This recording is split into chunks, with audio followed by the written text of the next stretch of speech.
గౌతమ మహర్షి ఆతిథ్యం స్వీకరించిన పిదప విశ్వామిత్ర మహర్షి ఈశాన్య దిక్కుగా ప్రయాణమైనాడు. అన్నదమ్ములు ఆయనను అనుసరించినారు. జనకుడి యజ్ఞం వద్దకు ప్రవేశించారు మహర్షి.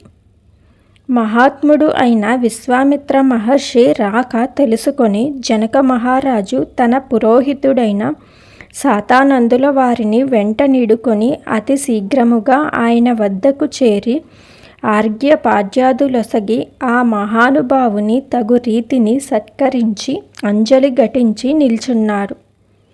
జనకుడిని యజ్ఞము ఏ విధముగా జరుగుతున్నదో అడిగి తెలుసుకున్నారు మహర్షి.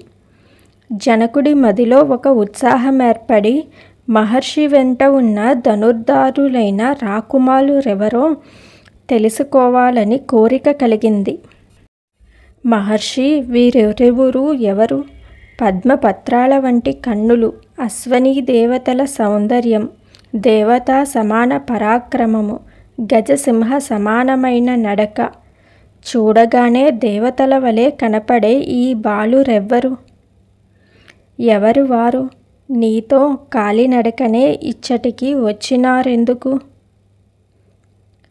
జనకుడి ప్రశ్నల పరంపరకు చిరునవ్వుతో మహర్షి ఇలా సమాధానమిచ్చారు. వీరు అయోధ్యపురాధీశుడు దశరథ మహారాజు కుమారులు రామలక్ష్మణులు అని చెప్పి తాటకను చంపినవారు వీరే. సుబాహుడిని మృత్యువు కౌగిట్లో తోసినది వీరే. అహల్య శాప విమోచనము గావించిన వారు వీరే. నీ ఇంట ఉన్న శివధనస్సును చూడటానికి ఇప్పుడు ఇక్కడికి వచ్చారు. ఇది వింటున్న శతానందుల వారు ఆనందంతో ఎగిరి గంతు వేసి, ఏమిటి మహర్షి, మా అమ్మ అహల్యకు శాప విమోచనమైనదా అని ఆతృతతో ప్రశ్నించాడు.